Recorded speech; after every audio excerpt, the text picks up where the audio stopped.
जिसके गले में रुद्राक्ष होता है, जिसके गले में तुलसी की माला होती है, वो कभी अपने मुख से यह ना कहे कि मैं अकेला हूं, मेरा कोई नहीं है। जिसके गले में रुद्राक्ष होता है उसके साथ शंकर और 33 कोटि देवता होते हैं। जिसके गले में तुलसी का मन का तुलसी की माला होती है उसके साथ पांडुरंगा, हरि विठ्ठल, मेरा नारायण और सारे देवता होते हैं। सब हैं आपके साथ। महिलाएं पूछती हैं क्या रुद्राक्ष स्त्री पहन सकती है? क्यों नहीं?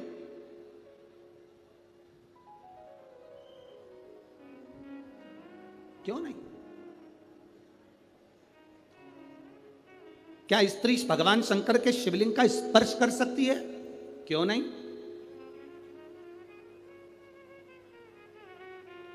बस रजस्वला धर्म के समय पर स्पर्श ना करें, रजस्वला धर्म के समय पर भगवान को छुएं ना, मंदिर देवालय शिवालय ना जाए।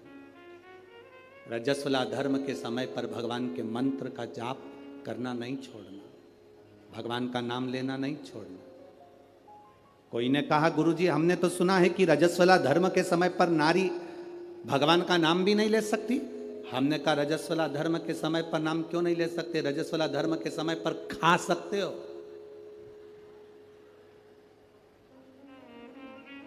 मोबाइल चला सकते हो, सेल्फी ले सकते हो, तो फिर भगवान का नाम क्यों नहीं ले सकते? कौन सी पुराण में लिखा है कि रजस्वला धर्म के समय पर भगवान का भजन नहीं करना चाहिए या नाम नहीं लेना चाहिए? रजस्वला धर्म के समय पर मालूम पड़े अगर कोई व्यक्ति मर रहा हो और प्राण छूट रहे हो तो क्या वो भगवान का नाम नहीं लेगा? उसके मुख से भजन नहीं निकलेगा? कौन सा समय हमारा आखिरी होगा ये किसको मालूम? महाभारत के शाल्य पर्व में अध्याय नंबर 43 में, अध्याय नंबर 43 के 21 से लेकर 39 श्लोक में नमूची नाम के एक असुर का वर्णन आता है।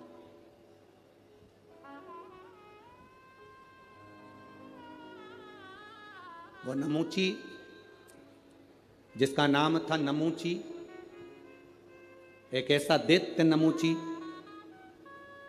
जिसके भाई थे शुंभ और निशुंभ, जिसका भाई था मय दानव, जिसका भाई था रंभ और करम्भ।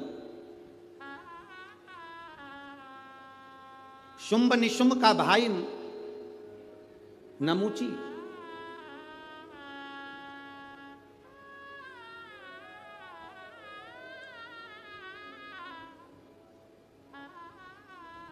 जिसने भगवान विष्णु का तप करा, भगवान नारायण प्रसन्न नहीं हुए।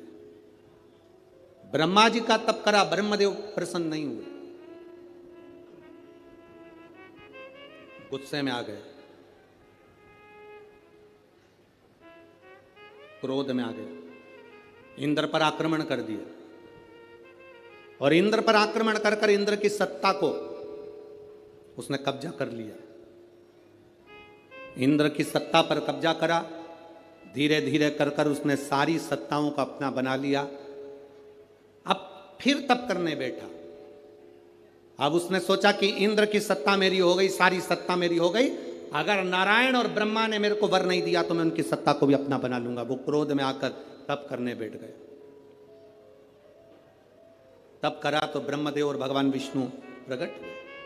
भगवान ब्रह्मा जी ने कहा नमूची तुझे क्या चाहिए? नमूची ने कहा कि बस मुझे वर चाहिए। ब्रह्मा जी ने कहा वर देने की सामर्थ्यता तो नारायण में। ब्रह्मा जी का तप छोड़कर नमूची भगवान विष्णु की साधना करने लगा। भगवान नारायण की साधना करते करते भगवान नारायण प्रकट हो गए और भगवान नारायण ने प्रकट होकर पूछा नमूची तुझे क्या चाहिए? नमूची कहता है बस मैं आपसे वर मांगना चाहता हूँ। इतने में भगवान विष्णु ने सोचा कि अगर मैं नमूची को वर दे दूंगा और ये क्या मांग लेगा पता नहीं। तो भगवान विष्णु ने कहा कि वर देने की सामर्थ्यता तो मुझ में है ही नहीं, वर तो महादेव दे सकते हैं। अब नमूची भगवान शिव को ढूंढते ढूंढते भगवान शंकर की साधना करना है और कैलाश पर पहुंच गया।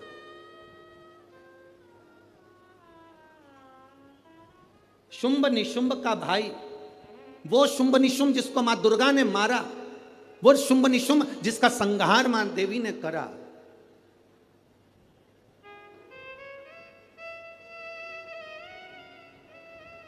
देवी जी की आरती में आप लोग गाते होंगे, गाते हो, शुंभ निशुंभ का वर्णन होता है।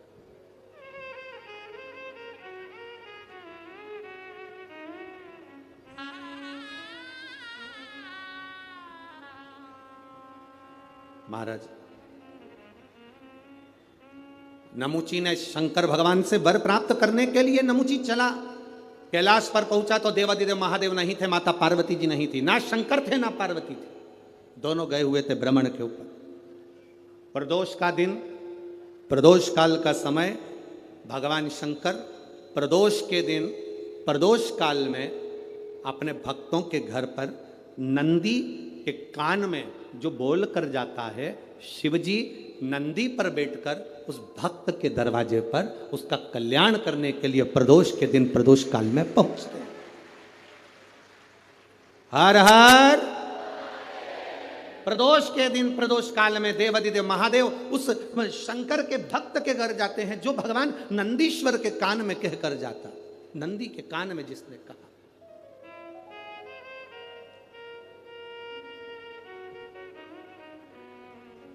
शंकर भगवान के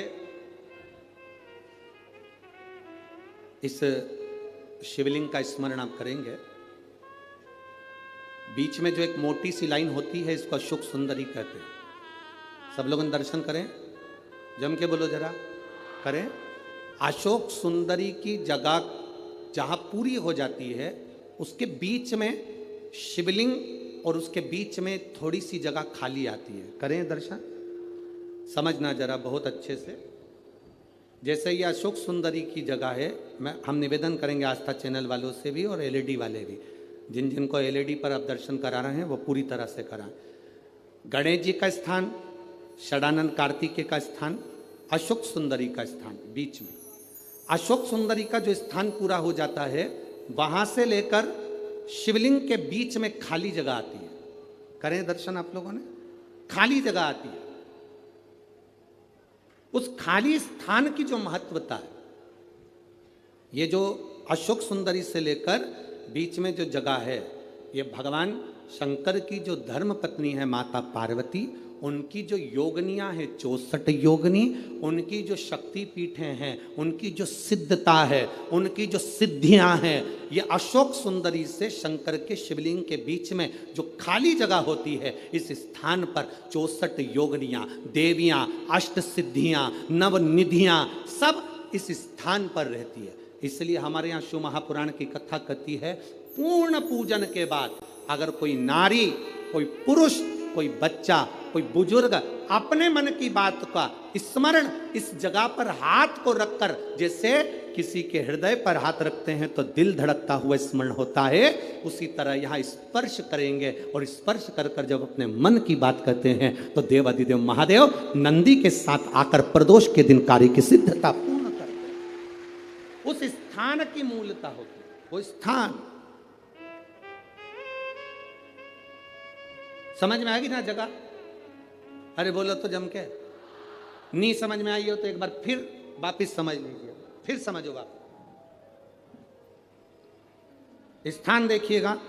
अपने को भगवान की कृपा से यहाँ नागपुर में शंकर जी का शिवलिंग कोई ने कागज का बनाकर यहाँ जो भेजा, ये काम बाबा की कृपा से आप लोगों के स्मरण के लिए आया। देखिए जरा, गणेश जी का स्थान, कार्तिकेय जी का स्थान, बीच में ये आ गई अशोक सुंदरी की मोटी सी लाइन। अशोक सुंदरी की लाइन जहाँ खड़ी खत्म होती है, वहाँ से जो शिवलिंग रखा है, इसके बीच की जो जगह है, ये जो बीच में अशोक सुंदरी के स्थान से लेकर शिवलिंग के स्थान के बीच में जो खाली जगह है, ये 64 योगनियाँ, अष्ट सिद्धियाँ, नवनिधियाँ, सब कुछ मेरे देवादिदेव महादेव ने माता पार्वती को अपने चित्तवृत्ति के साथ यहाँ अनुमति प्रदान कर रखी है। वहाँ का स्पर्श, वहाँ का मात्र स्पर्श और हमारे दिल की बात, शंभो कुछ स्थान होते हैं जिस स्थान की बड़ी महत्वता होती है। हमारे जीवन के अंतर्गत तो कुछ स्थान ऐसे होते हैं जिन स्थानों की महत्वता। अब आप लोगों को अगर बोलें और आप उसका स्मरण, जैसे आपको कहा कि शिवलिंग के यहाँ स्थान है जिसकी मूलता, भागवत जी हो ना, अगर कहीं भागवत हो रही हो, राम कथा हो रही हो, तो तुम व्यासपीठ के चारों तरफ कहीं पर भी घूम लो, फिर लो, तुम्हारी मर्जी, तुम्हारा मन। पर शिव महापुराण की कथा जब चलती है, व्यास जी महाराज अगर शिव महापुराण के इस व्यासपीठ पर, कोई भी व्यास जी अगर शिव पुराण की पीठ पर बैठ गए, कथा चालू हो चाहे ना हो, अगर व्यासपीठ पर शिव पुराण की पीठ पर बैठ गए, तो जहां भक्त बैठते हैं उसके सामने, इस व्यासपीठ के ठीक सामने नंदी का स्थान हो जाता है। नंदी के स्थान को चाहे जजमान हो, चाहे कोई मंत्री हो, चाहे कोई मिनिस्टर हो, चाहे कोई कलंतरी हो, उसको भी यहाँ से वहाँ सामने से हम निकलने नहीं देते। क्यों? क्योंकि वो निकल तो जाता है पर बाद में उसको कष्ट भोगना पड़ता है। इसलिए हम मना करते हैं, इधर से मत जाना, आगे मत जाना, इधर से जाओ, पीछे से जाओ, इधर से पहुंचो, सम्मुख मत जाइए। जितनी दूरी बनती है इस व्यासपीठ के सम्मुख में। अब उसको समझने वाला समझ नहीं पाता, इसलिए हम जब साउंड वाला साउंड लगाता है, बक्से वाला बक्सा लगाता है, तो हम उससे कह देते हैं यहाँ से यहाँ तक पैक कर दो, ये नंदी की जगह पर कोई के चरण ना पड़ जावे।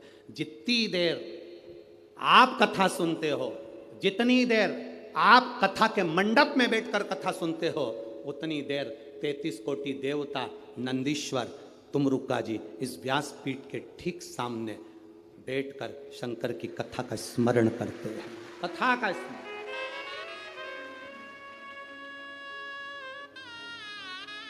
उतनी देर शिव भक्ति का स्मरण वो कर रहे होते हैं। एक चित्त वृत्ति में वो रहना,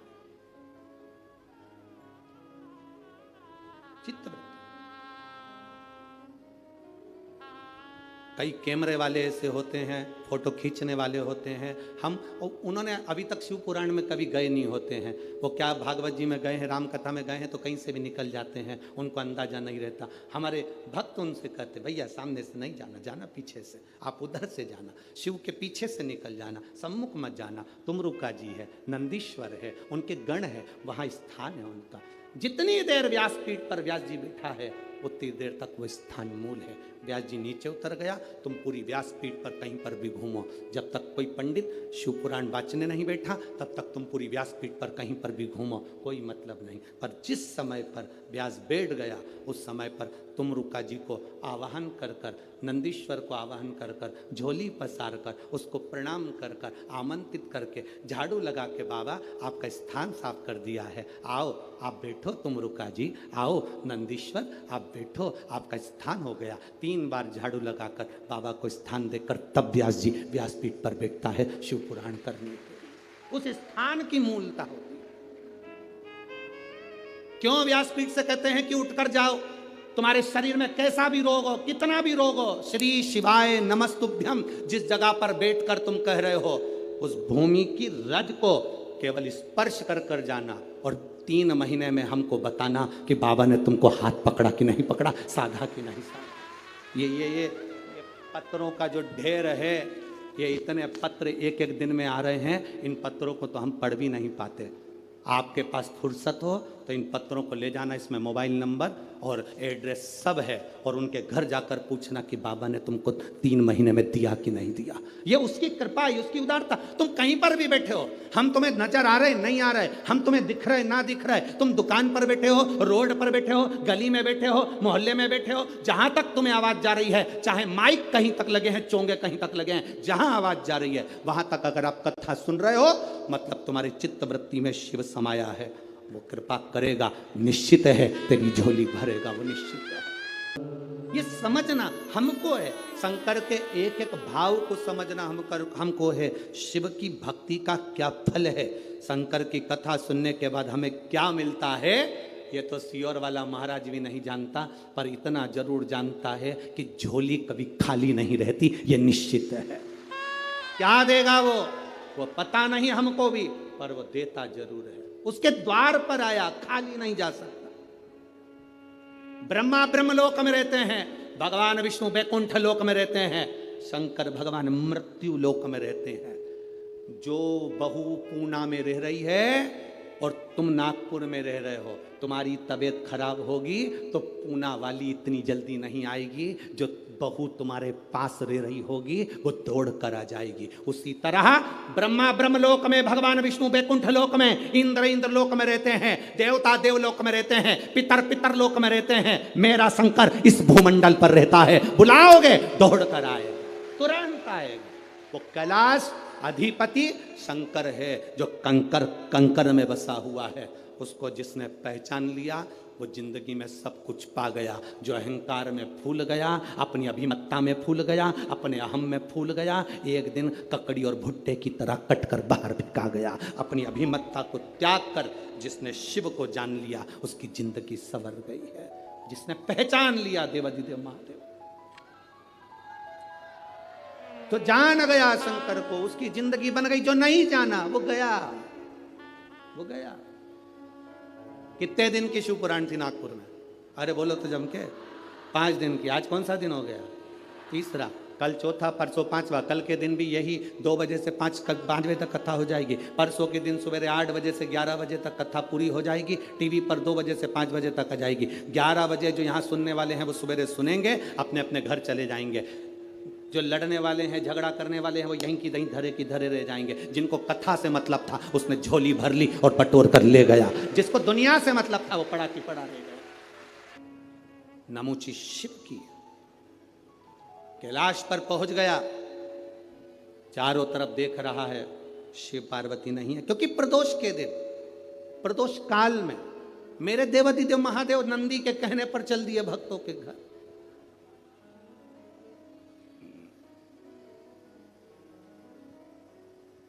प्रदोष काल, प्रदोष के दिन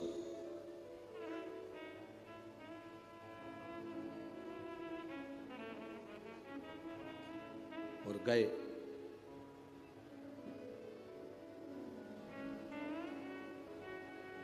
नमुची ने वहां पहुंचकर क्या देखा कि शंकर भगवान तो नहीं है, पार्वती भी नहीं है, गणेश भी नहीं है, षडानंद कार्तिकेय भी नहीं है। कैलाश सूना पड़ा, एकदम सूना, एकदम सूना। नमुची ने देखा कि एक रुद्राक्ष का मन का, शिव जी के गले में जो मन के पड़े थे, शंकर के गले में जो माला पड़ी थी, उसमें से रुद्राक्ष का मन का भूमि पर पड़ा था। एक मन का, एक मन का। कभी कभी कुबेरेश्वर धाम से आया हुआ रुद्राक्ष हो, या तुम्हारे घर में रखा हुआ रुद्राक्ष हो, या गले में पड़ा हुआ रुद्राक्ष हो, बीच में से चटक जाता है, फट जाता है, टूट जाता है। अंदाजा लगाना कोई विपदा की घड़ी तेरे ऊपर आने वाली थी, तेरे घर पर आने वाली थी। देवाधिदेव महादेव ने अपने ऊपर झेल ली, टूट गया, टूट गया।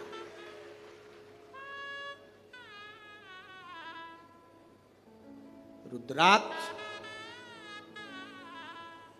और शंकर का शिवलिंग कभी खंडित नहीं होता।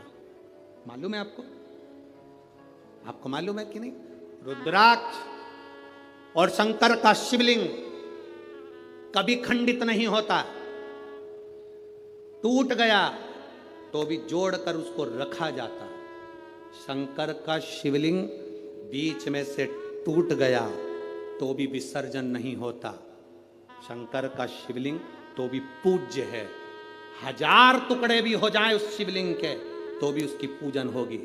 25,000 टुकड़े भी शिवलिंग के हो जाएं तो भी उसकी पूजन होगी। क्योंकि शंकर के टुकड़े टुकड़े हो जाएं तो भी शंकर कभी समाप्त नहीं होता। वो एक एक कंकर में, कण कण में शंकर होता है।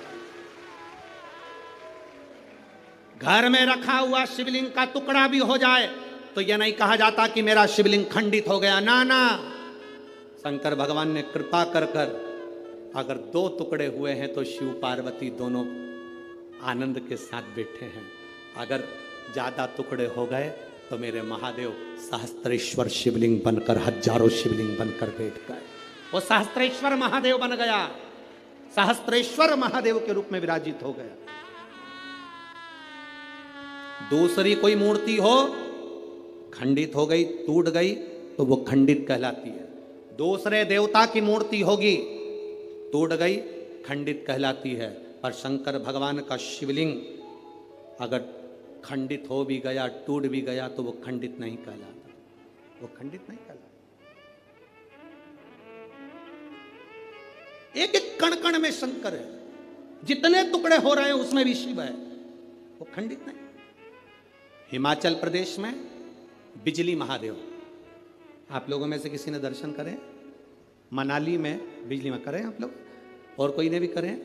मनाली में बिजली महादेव, मनाली में बिजली महादेव के ऊपर बिजली गिरती है आकाश की, महादेव के टुकड़े हो जाते हैं। कभी नेट पर सर्च करना, छोटे छोटे टुकड़े महादेव के बिजली गिरने से पूरे महादेव के टुकड़े टुकड़े हो जाते हैं, बिजली महादेव। तब पूरे नगर में सूचना दी जाती है कि आज बिजली महादेव पर बिजली गिर गई, महादेव के टुकड़े हो गए, महादेव को वापिस जोड़ना है। पूरे गांव से मक्खन एकत्रित करा जाता, माखन ले जाकर ऊपर एक साधारण सा परिवार जिसकी मर्जी हो, जो सब दूर भिक्षा मांग कर माखन एकत्रित कर ले, वो लेकर पहुंच जाता। शिव जी के टुकड़े उठाता है, उसको माखन से जोड़ता रहता, पूरा दिन उसको मक्खन से भगवान शंकर को जोड़ने में लग जाता है। एक लोटा जल देवादिदेव महादेव का नाम लेकर वो डालता है, मक्खन पूरा की पूरा पिघल जाता है, शिवलिंग जुड़ जाता है, वो शिवलिंग वापिस निर्माण हो जाता है। वो बिजली महादेव साल में 2 से 4 बार बिजली महादेव पर बिजली गिरती है, और साल में 4 बार बिजली महादेव टूट कर गिरते हैं। कभी कुल्लू मनाली जाएं तो दर्शन कर कर आना बिजली महादेव का, जिनके टुकड़े टुकड़े हो जाते हैं, तो जोड़ा जाता है, उनको जोड़ते। कभी अगर समय मिले आपके पास में तो कभी स्मरण करिएगा बिजली महादेव। शिव सरल, शिवानंद,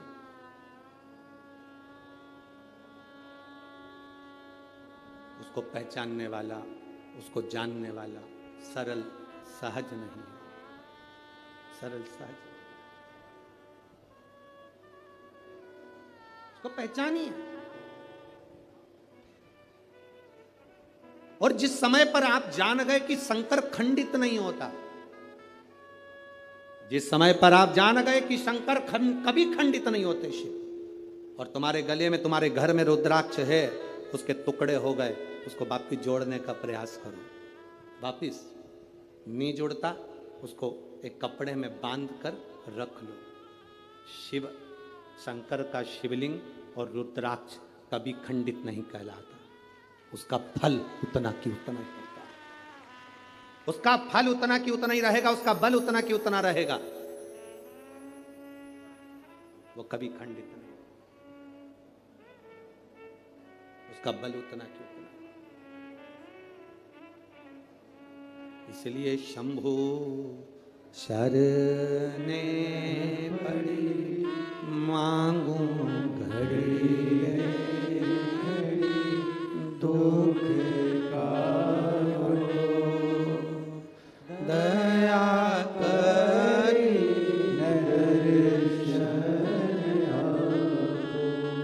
उसका फल कभी समाप्त नहीं।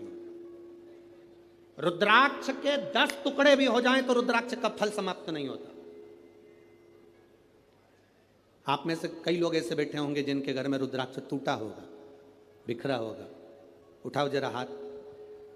जिनके घर में अगर कभी रुद्राक्ष टूटा हुआ भी हो तो आपको महसूस करा होगा आपने कि वो रुद्राक्ष टूट गया, बेकार हो गया, कोई काम का नहीं है। ना ना ना ना, शंकर भगवान की एक बेलपत्र, शिव की एक बेलपत्र जो शंकर जी पे समर्पित हो गई, समर्पित होने के बाद उठाने में टूट गई, खंडित हो गई। शिव जी पे चढ़ी थी, पूरी थी, पर जब चढ़ने के बाद बहुत सारी उठाई गई तो टूट गई, खंडित हो गई, टूट गई, खंडित हो गई। वो खंडित नहीं कहलाती। शिव जी पे चढ़ने के बाद जो बेलपत्र का अगर एक पत्ता भी तुमको मिला तो वो पूरी बेलपत्र खिलाती है, वो अधूरी नहीं कहलाती। शंकर भगवान पर चढ़ने के बाद अगर बेलपत्र का एक पत्ता भी तुमको मिला है तो वो खंडित नहीं, वो पूर्ण है, वो पूर्ण है।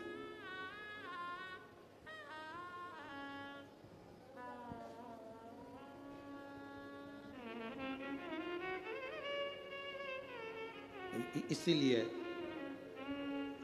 शिव कथा कर रहे हैं।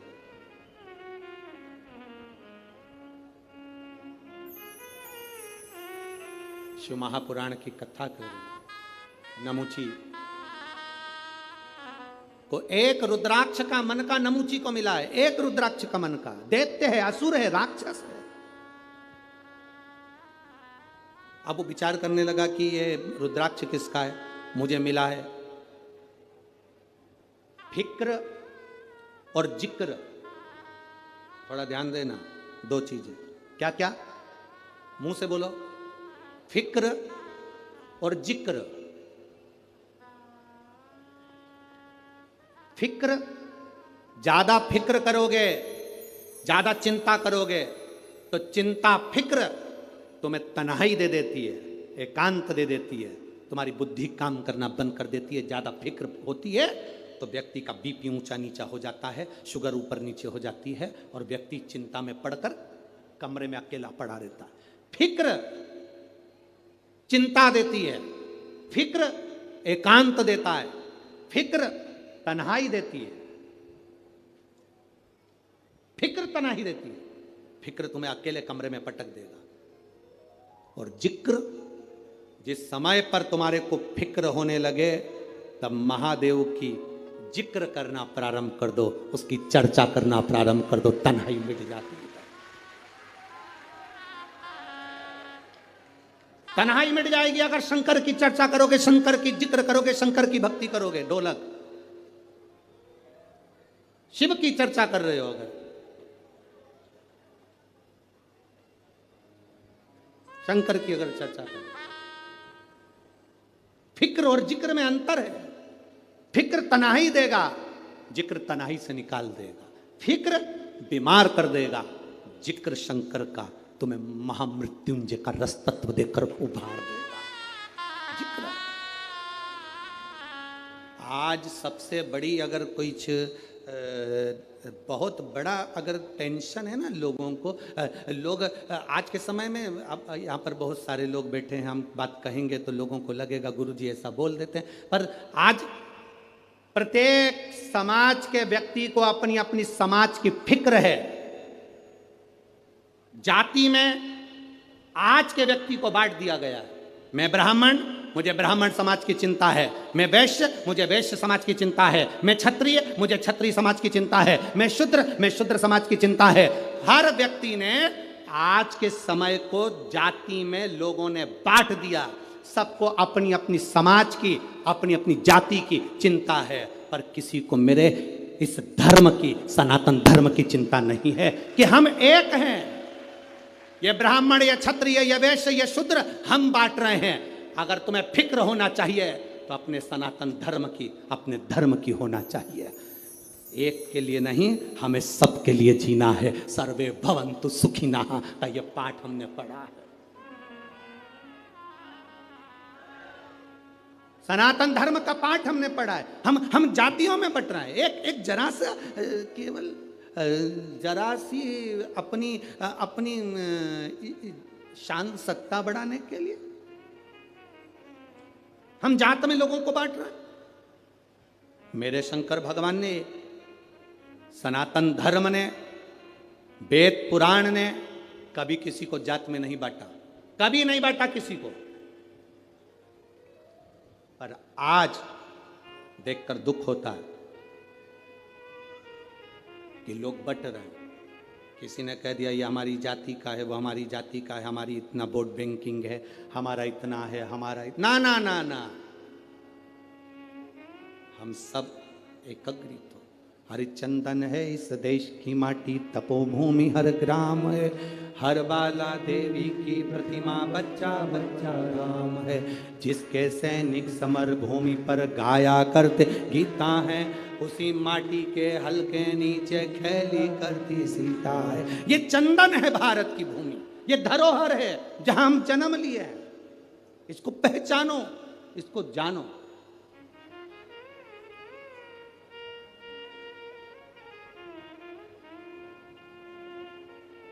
देवी जी का दर्शन करा है तुम लोगों ने?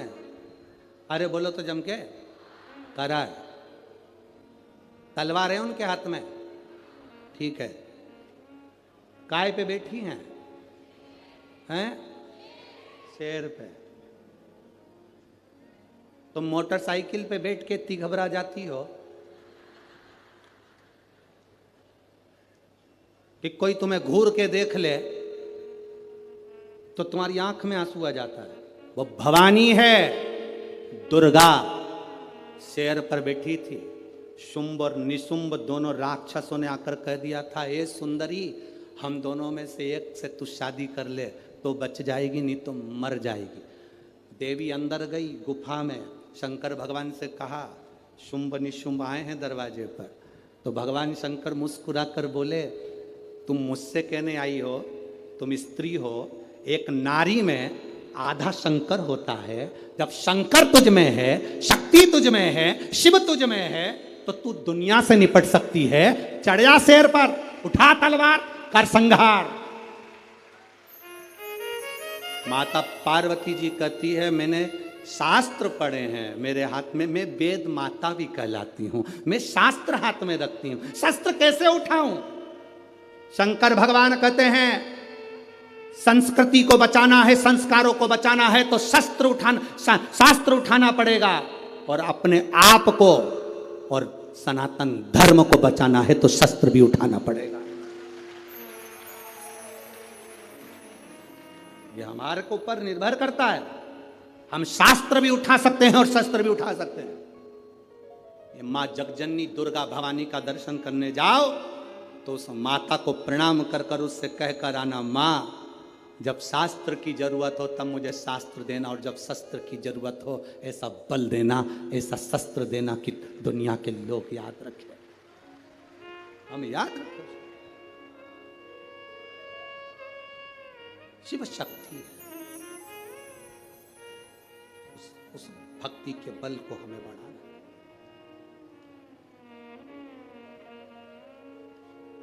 फिक्र से जिंदगी नहीं चलती, जिक्र से जिंदगी चलती। हम फिक्र कर कर कुछ नहीं प्राप्त कर सकते। कैसे होगा, क्या होगा, क्या होगा, क्या होगा, हम दिन रात फिक्र में डूबे रहते हैं, तो अंत समय ये होता है कि हमारा बीपी शुगर सब ऊंचा नीचा हो गया। पलंग पर पड़े रहे, कथा अपनी जगह चलती रही, भगवान का भजन होता रहा, तुम पलंग पर सोते रहे, कथा पूरी हो गई, 5 दिन निकल गए, सियोर वाला महाराज अपनी अगली कथा में पहुंच गया, तुम अपने नागपुर में संतरा खाते रहे। बचा क्या था? नमुची को एक रुद्राक्ष का मन का मिला है, नमुची को एक रुद्राक्ष का मन का, और वो विचार में पड़ गया कि ये रुद्राक्ष कहां से। अब उसको चिंता व्याप रही थी, अब उसने चिंता छोड़ दी, अब विचार कर रहा है ये जरूर महादेव का होगा, शंकर जी का होगा। एक बेलपत्री भी रोड पर पड़ी मिल जाए ना तो विचार कर लेना शंकर जी ने दी होगी, कोई भूल गया होगा, शिव जी का है, शंकर का। तुम उसकी चर्चा करो, तुम शंकर का जिक्र करो, तुम अपने गुरु का जिक्र करो, तुम शंकर का जिक्र करो, शंकर तुम्हारा जिक्र करेगा। पार्वती जी शिव जी से पूछती हैं, अपन किसकी कथा सुनने जा रहे हैं? शंकर भगवान कह रहे राम जी की। सीता जी ने राम जी से पूछ लिया, तुम किसकी कथा सुनने जा रहे हो? राम जी बोले शंकर जी की। क्यों? हम जिसकी जिक्र करते हैं, हम जिसकी चिंता करते हैं, हम जिसका भजन करते हैं, हम जिसका नाम लेते हैं, वो हमारा नाम लेता है। अगर तुम्हें कभी ऐसा लगे किसी और वाला महाराज गड़बड़ बोल रहा है, झूठ बोल रहा है, तो प्रैक्टिकल कर कर देखना। एक कमरे के अंदर जाना, चारों तरफ दीवार में बंद हो जाना, बंद होकर किसी एक व्यक्ति से तुम निंदा कर देना, किसी एक व्यक्ति की। तुम उससे कभी मत मिलना, तो भी तुम्हारी निंदा वो व्यक्ति भले ना कहे, फिर भी तुमने जो निंदा करी वो उस तक पहुंच जाएगी। ये शरीर की तरंगे चलती हैं जो हमारे शरीर के व्यवहार से बता देती है कि सामने वाले का व्यवहार क्या हो रहा है, सामने वाले का व्यवहार क्या है, ये बता देती है। कभी धर्मपत्नी से पूछना, वो कभी पति का मोबाइल नहीं टटोलती, कभी अपने पति के मोबाइल को हाथ नहीं लगाती, कभी भी अपने पति पर ज्यादा ध्यान नहीं देती, पर 5-10 दिन में अंदाजा लगा के बैठ जाती है,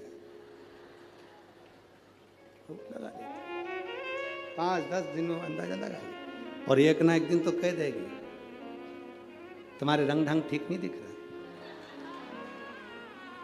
अब उसने तो कह दिया तुम्हारे रंग ढंग ठीक नहीं दिख रहा। पति तुरंत चिल्ला कर बोला, फालतू की बात मत करा कर मेरे से, क्या कर रहा हूं मैं। जैसे ही चिल्ला कर बोला, पत्नी समझ गई, पत्नी समझ गई। पूरे शरीर पर नमक लगाओ, जलन नहीं होगी, पर कहीं कटा होगा तो जरूर होगी, बस समझ गई, समझ गई। वो पूरे शरीर पर नमक लगाओ, जलन नहीं होगी, पर वो कट लगा है ना, वहां जलन होगी। ये चिल्लाकर बोला, जगदम्बा समझ गई। अब तू समझ जा, तेरा क्या होगा रे कालिया, अब तेरे ऊपर निर्भर है। वो समझ गई। रोज 7 बजे ऑफिस से आता था, आज 5:30 पे आ गया, 5:30 पे। अब तो और समझ गई, और बिल्कुल शांत चुप चुप बैठे हो जरूर, कोई बस समझ गई आप। ना बताओ, शरीर की तरंगे बता देती है, ना बताओ, शरीर की आपकी ऊर्जा बता देती है। आप कुछ मत बोलिए, आपके चेहरे का तेज बता देगा कि आपकी भक्ति कितनी है। कुछ मत बोलिए, आपका भजन का बल कितना है, आपके चेहरे का तेज बताएगा। आपका चेहरा बता देगा कि आप कितनी भक्ति करते हो, कितना भजन करते हो, कितनी दृढ़ता करते हो, कितना स्मरण करते हो, आपका चेहरा बताएगा। नमुची ने एक रुद्राक्ष को उठा लिया, शिव चर्चा में लग गया। शिव चर्चा में लगा, शंकर की चर्चा कर रहा था, इसलिए शिव जी वहीं पर प्रकट हो गए। जो शंकर की बात करता है, शंकर जी की चर्चा करता है, शंकर को याद करता है, शंकर का गुणगान करता है, शिव वहां प्रकट हो जाते हैं। आए महादेव, सम्मुख में आ गए, मेरे देवादिदेव महादेव वहां प्रकट हो गए। हे नमुची, मांग तुझे क्या चाहिए। नमुची सोच में पड़ गया, मैं तो ना तप करा, ना साधना करी, ना व्रत करा, ना उपास करा, शिव जी मिल गए। ना कोई व्रत है, ना कोई साधना, ना कोई तप, शंकर मिल गए। शंकर का संवाद करता, नमुची को जो रुद्राक्ष मिला, उसने उसकी चर्चा की, शिव का दर्शन हुआ। मांगो नमुची, तुम्हें क्या चाहिए। दैत्य था नमुची, असुर था, राक्षस था, क्या चाहिए तुमको। नमुची ने कहा, अगर आप मुझे केवल एक वर दे दो कि मैं कोई अस्त्र से, कोई शस्त्र से, कोई अग्नि से, कोई आकाश से, किसी भी चीज से मेरी मृत्यु ना, मेरी मृत्यु ना हो, ये मुझे वर दिया जाए। हमने पहले भी कथा में कहा, बादाम खाओगे तो भी मरोगे, नहीं खाओगे तो भी मरोगे। कथा सुनोगे, बोलते जाओ, तो भी मरोगे, नहीं सुनोगे तो भी मरोगे। राम नाम बोलोगे तो भी मरोगे, नहीं बोलोगे। बस अंतर इतना सा है, बिल्ली चूहे को अपने मुंह से पकड़ती है तो रक्त में सराबोर कर देती है, बिल्ली अपने मुख से अपने बच्चे को पकड़ती है तो खून नहीं आता, रक्त नहीं आता, बच्चा मरता नहीं। उसी तरह जो कथा सुनता है, भगवान का भजन करता है, मरता है पर काल में मसा नहीं जाता। जो बिना भजन के बिना कथा के मर जाता है वो अंत में चूहे जैसा रक्त में सनाबूर हो जाता है। मरना तो है, मृत्यु तो सत्य है, वो आए, मौत कहां से टल सकती है। शिव कथा कर रही है, भगवान शंकर की कथा कर रही है, नमुची तुझे मरना तो पड़ेगा। तो नमुची ने कहा कि ये अस्त्र शस्त्र से मेरी मृत्यु ना हो। शिव जी ने कह दिया तथास्तु, जा।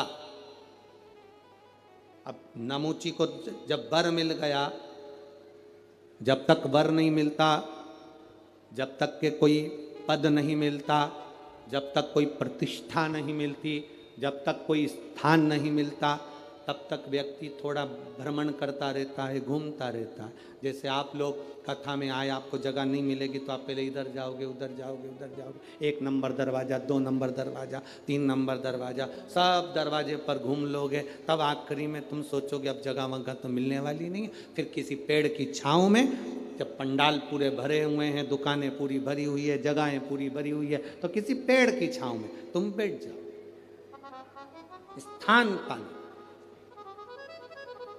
अब नमुची को ये वर मिल गया कि अस्त्र शस्त्र से तू नहीं मरेगा, तो नमुची के हाथ में जो रुद्राक्ष था उसने वो फेंक दिया। रुद्राक्ष की माला देवऋषि नारद ने फेंकी थी, बंदर का मुंह लगा था।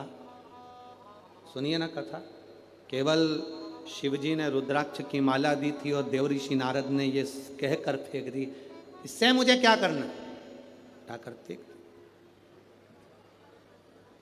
बंदर का मुख लग गया। भगवान नारायण ने जरा सी निंदा सुन ली थी शंकर जी की, भगवान विष्णु ने थोड़ी सी निंदा शंकर जी की सुन ली थी, तो उनको घोड़े का मुंह लगा था, हयग्रीव अवतार हुआ था। केवल निंदा सुनी थी शंकर भगवान की तो घोड़े का मुख लग गया। नारद जी ने शंकर की निंदा करी, रुद्राक्ष की माला फेंकी तो बंदर का मुख लग गया। शिव को जो जानता नहीं है वो बाद में पछताता।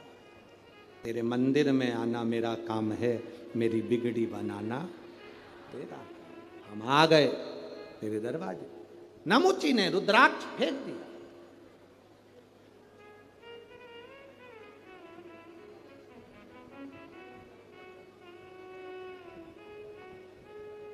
एक बेलपत्र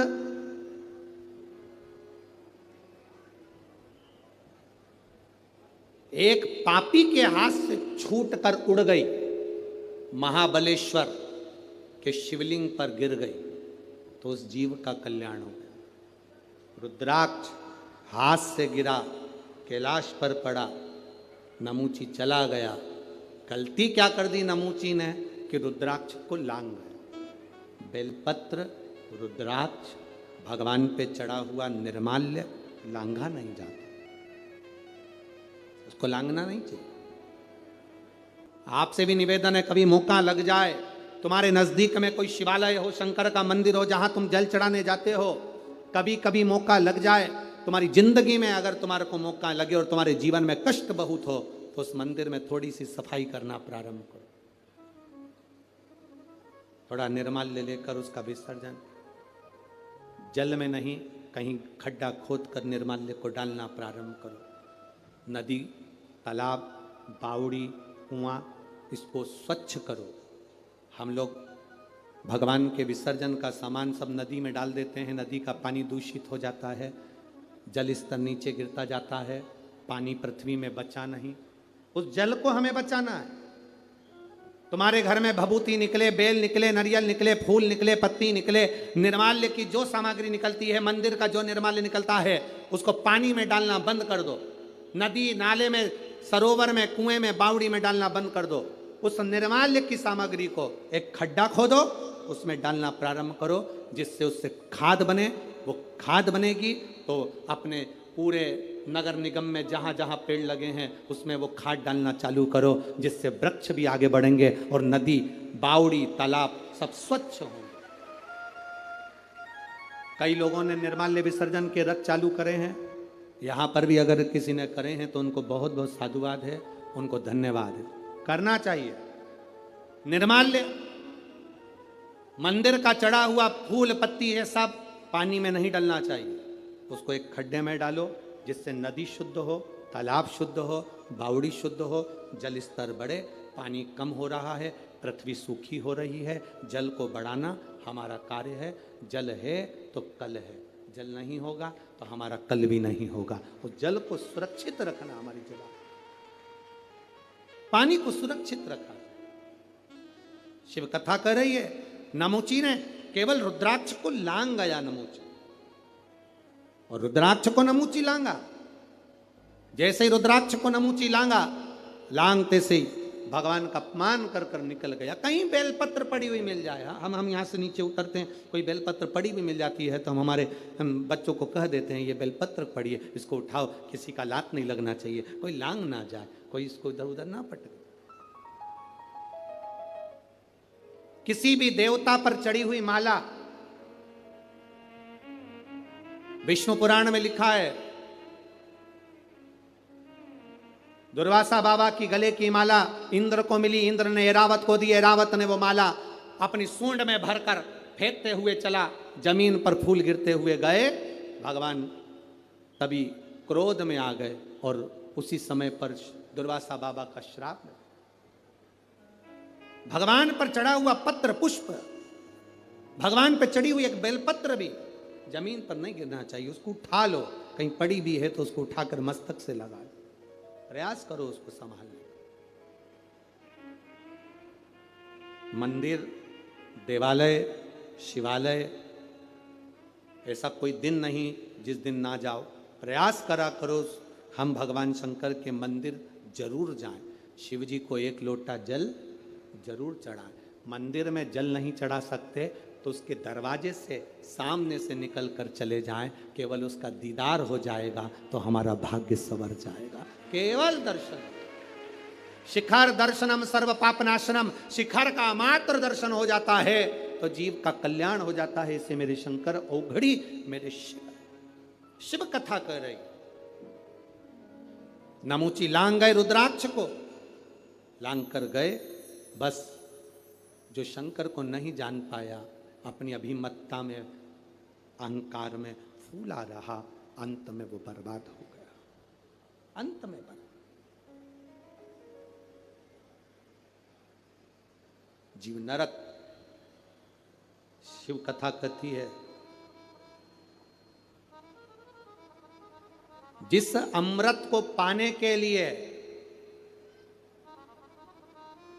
देवता तरसते हैं, जिस अमृत को पाने के लिए संसार तरसता है, वो अमृत शिव महापुराण की कथा में रोज बरसता है, प्रतिदिन बरसता है। उसको पीना है हमको, उसको धारण करना है हमको, उसको ग्रहण करना है हमको। जम के बोलो जरा, 5 दुर्वा 1 बेलपत्र। कभी अगर मौका मिले जीवन में, 5 दुर्वा 1 बेलपत्र, 1 अक्षत, 1 चावल का दाना, और तीनों पत्तियों पर लगा हुआ चंदन।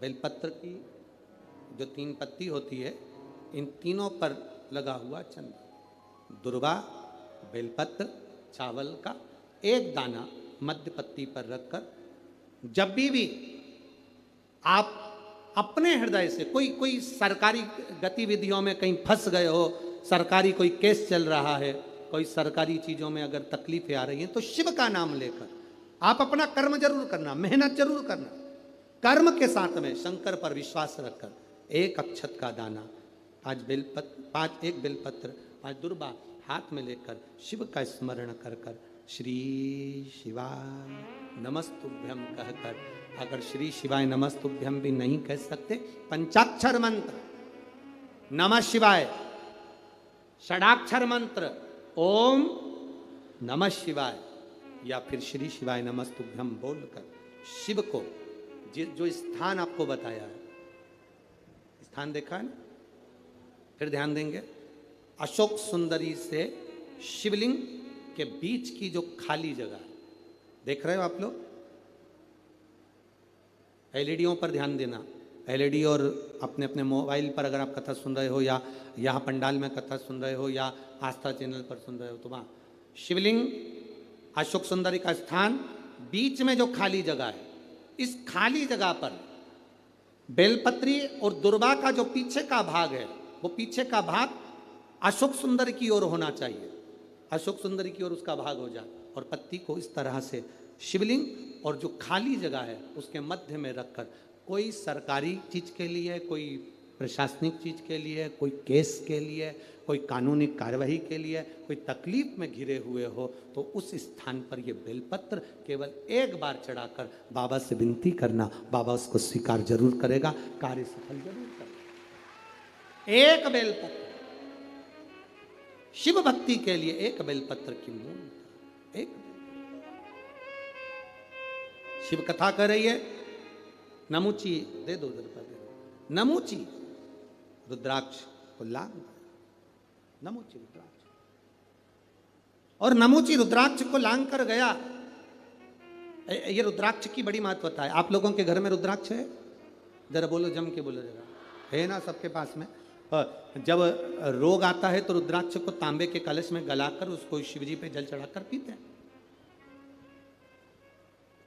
और यदि जिस दिन तुमको लगे कि आज मेरा मन शांत नहीं है, आज मेरे घर में अशांति सी लग रही है, क्लेश बहुत है, मन में शांति नहीं है, टेंशन बहुत चल रहा है, उस दिन थोड़ी देर के लिए लेफ्ट हाथ में रुद्राक्ष कमन का, सीधे हाथ से बाबा देवादिदेव महादेव का हाथ रखकर शिव जी के नाम का स्मरण कर कर महामृत्युंजय याद हो तो वो जप लें, ना हो श्री शिवाय नमस्तुभ्यम जप लें, ना हो पंचाक्षर षडाक्षर जप लें। केवल 3, 5 या 7 बार बोल लो, उस रुद्राक्ष को हृदय से लगाकर वापस जहाँ रखा था वहीं रख दो।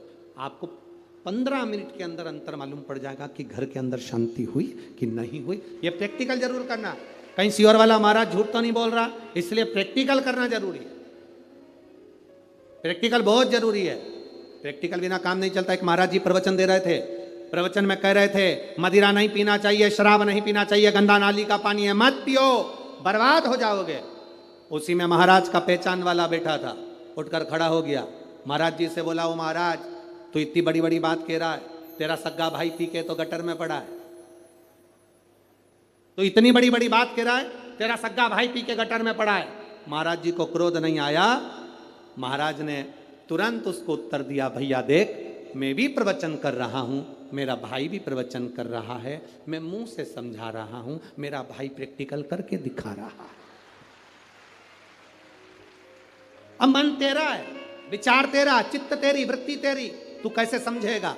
मुख से समझ जाए तो अच्छा, नहीं तो मेरे भाई को देख ले जो गटर में पड़ा, उसको देखकर समझ। भगवान इंद्र, भगवान देवादिदेव महादेव के पास पहुंच गए। बाबा ये नमूची मर नहीं रहा। बाबा ने कहा इसे मरने वाला नहीं, शस्त्रों से नहीं मरेगा, इसको मेरा वर है। तो फिर मरेगा कैसे? बाबा कहते हैं इंद्र इसको समुद्र के किनारे ले जा, समुद्र के किनारे ले जा। जो रुद्राक्ष को लांग जाता है मरते समय गंगा जल भी नहीं पाता है, मरते समय गंगा जल भी नहीं पाता है। तू इसको लेकर जा और एक काम कर, समुद्र के किनारे ले जा। समुद्र के किनारे में लेकर तो चले जाऊंगा, पर ये मरेगा कैसे? शस्त्र तो चलता नहीं, ये मरता नहीं शस्त्र से। देवादिदेव महादेव ने कहा चिंता मत कर इंद्र, समुद्र के किनारे ले जाना, समुद्र की लहरें पड़ेगी, लहर पड़कर उस पर फेन आएगा,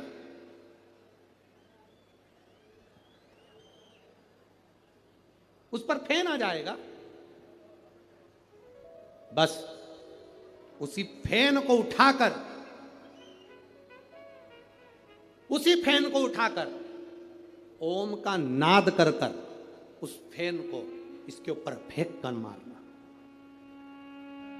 उसी फेन को फेंक कर मारना। महाराज समुद्र के फेन से कोई असुर मरने वाला है, राक्षस मरने वाला है? कोई असुर मरेगा समुद्र के फेन से? मरेगा।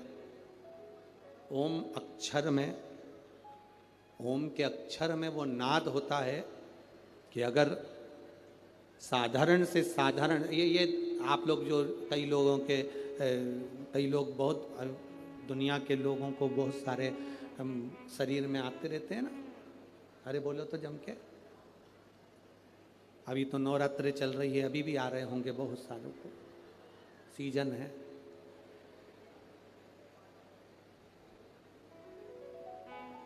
बहुत सारे लोगों को आते हैं, सब अपना अपना मन है।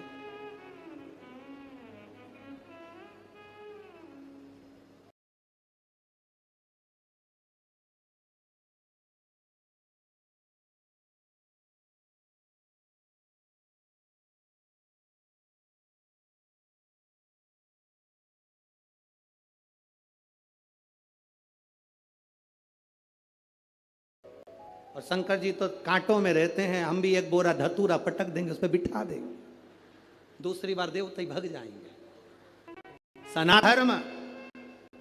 सनातन धर्म के अंतर्गत ना ढोंग है, ना प्रपंच है, ना छल है, ना बेईमानी है। सनातन धर्म के अंतर्गत तो केवल भगवान की अविरल भक्ति है, जितना कर सकते हो कर। ये ढोंग प्रपंच, कई लोग कहते हैं इनको देवी जी आ गई, उनको देवता आ गए। हमें आज तक समझ में नहीं आया, देवी देवता सबको आते हैं, कभी नेहरू जी और महात्मा गांधी क्यों नहीं आए इनके शरीर में? कभी स्वामी विवेकानंद क्यों नहीं आए?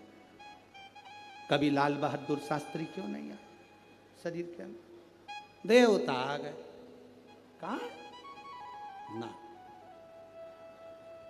भक्ति करो, दिखावा कभी मत करो, भजन करो, छल कभी मत करो, जल चढ़ाओ पर दिखावे से मत चढ़ाओ, भगवान के मंदिर में झाड़ू लगाओ, दिखावे से मत लगाओ, पोछा लगाओ, दिखावे से मत लगाओ।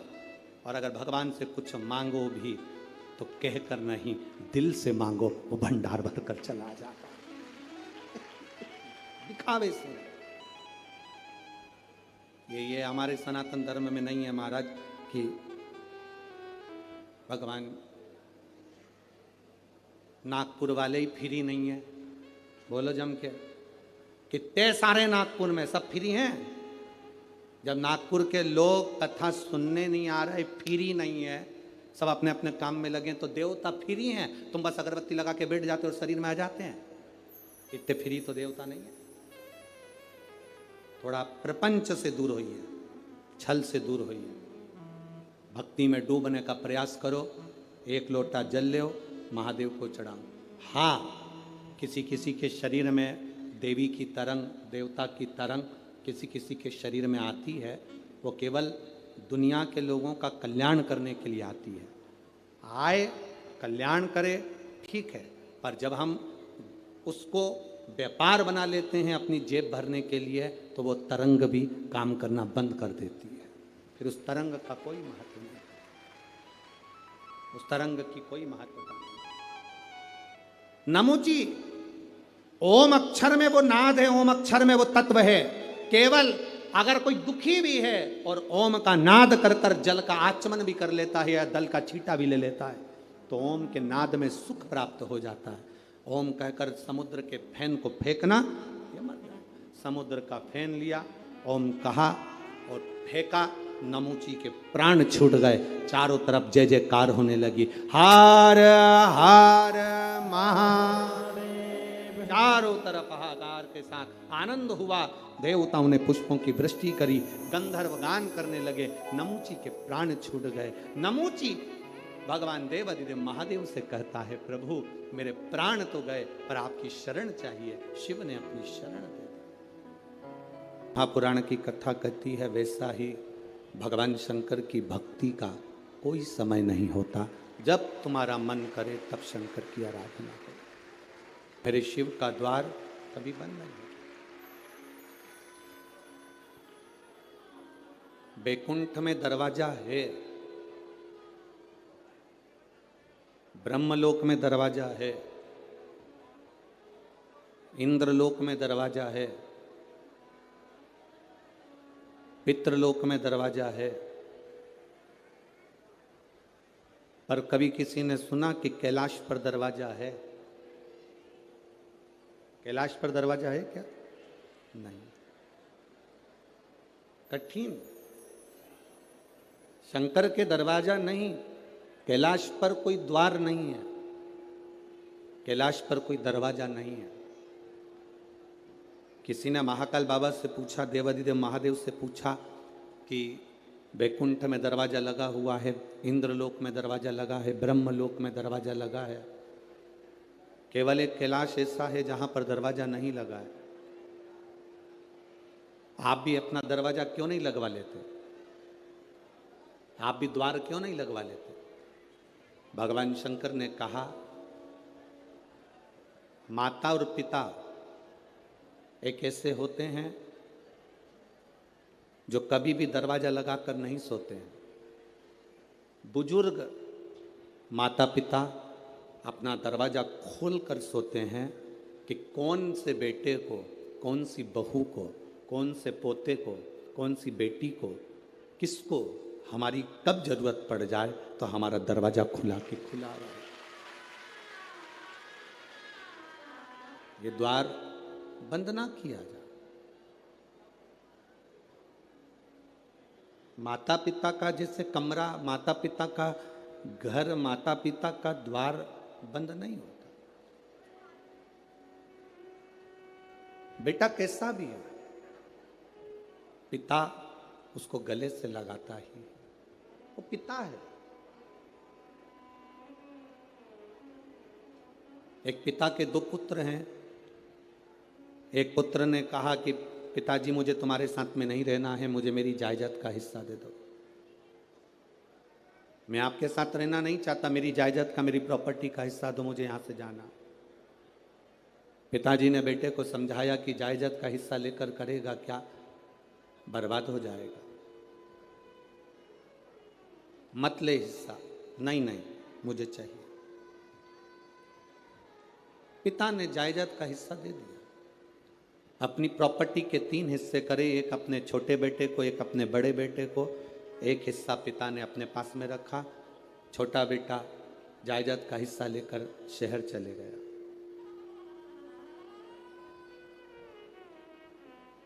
शहर में गया तो उसके बहुत सारे मित्र बन गए, बहुत मित्र। धीरे धीरे उस मित्र ने, उन मित्रों ने मित्र का सारा धन हड़प कर उसको कंगाल कर दिया। आखिरी में वो रोने लगा कि मैं जाऊं तो जाऊं कहां, कहां जाऊं मैं?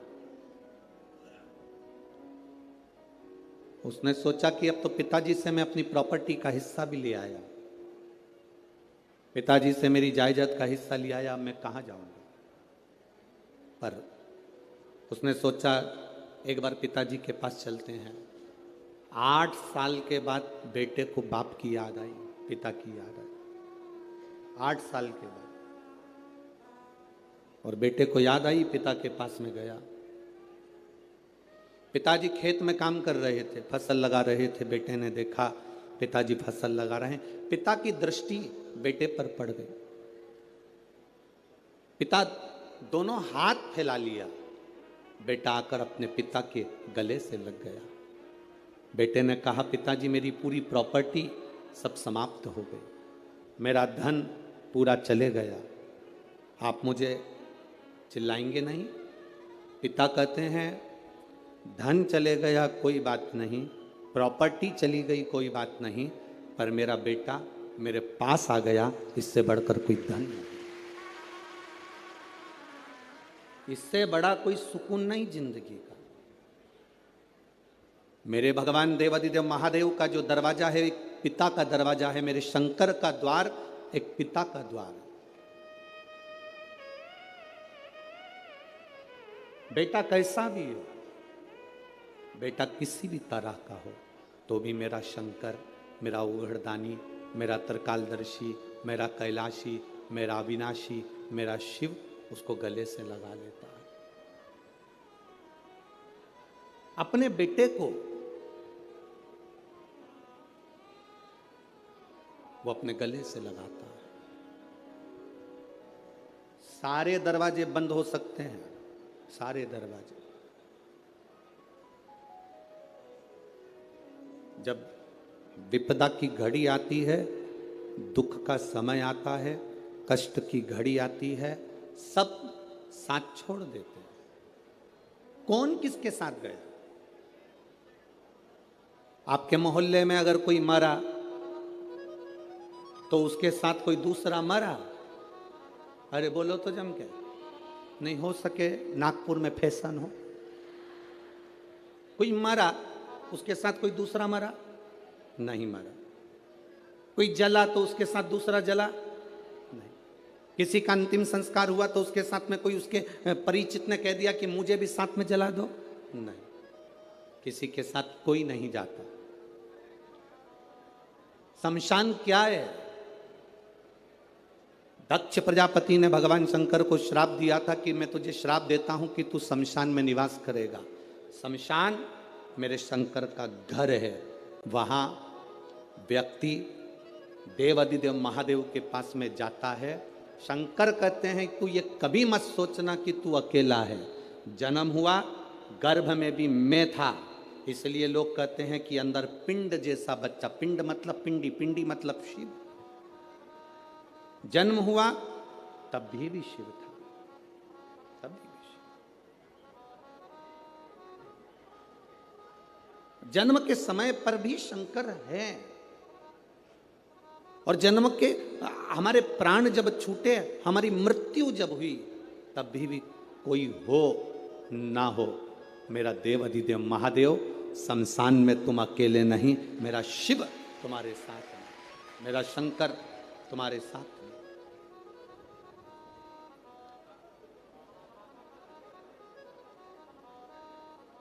संसार में दो चीजें दो लोगों से नहीं पूछी जाती है। पूरे संसार में दो चीजें दो लोगों से नहीं पूछी जाती है। एक स्त्री से उसकी आयु नहीं पूछी जाती है। बोलो सही है कि गलत है? संसार में दो चीजें दो लोगों से नहीं पूछी जाती है। एक स्त्री से उसकी आयु नहीं पूछी जाती है, और दूसरा पुरुष से उसकी आय नहीं पूछी जाती है। स्त्री से आयु नहीं पूछी, पुरुष से आय नहीं पूछी। क्यों नहीं पूछना चाहिए? क्योंकि स्त्री से आयु इसलिए नहीं पूछते क्योंकि स्त्री अपने लिए कभी नहीं जीती, स्त्री हमेशा दूसरों के लिए जीती है। और पुरुष से उसकी आय नहीं पूछते। क्यों नहीं पूछते? क्योंकि पुरुष अपने लिए नहीं कमाता, हमेशा दूसरों के लिए कमाता है, इसलिए इन दोनों से नहीं पूछा जाता। स्त्री से उसकी आयु नहीं पूछी जाती और पुरुष से उसकी आय नहीं पूछी जाती। आदमी किसके लिए कमा रहा है? सवेरे 8 बजे से दुकान पर बैठता है, रात को 10-10 बजे तक दुकान पर बैठता है, दिन भर मेहनत करता है। आप में से कितने लोग हैं जो दिन भर मेहनत करते हैं तो सोने की रोटी खाते होंगे, चांदी का कटोरा पूरा की पूरा खा जाते होंगे? अगर करोड़पति भी करोड़ों का धन कमा रहा है, गरीबड़ा भी अगर धन कमा रहा है, तो वो 2 रोटी ही खा रहा है। एक भिखारी हमारे दरवाजे पर जब भीख मांगने के लिए आता है, वो भीख मांगने नहीं आता, हमको ज्ञान देने आता है।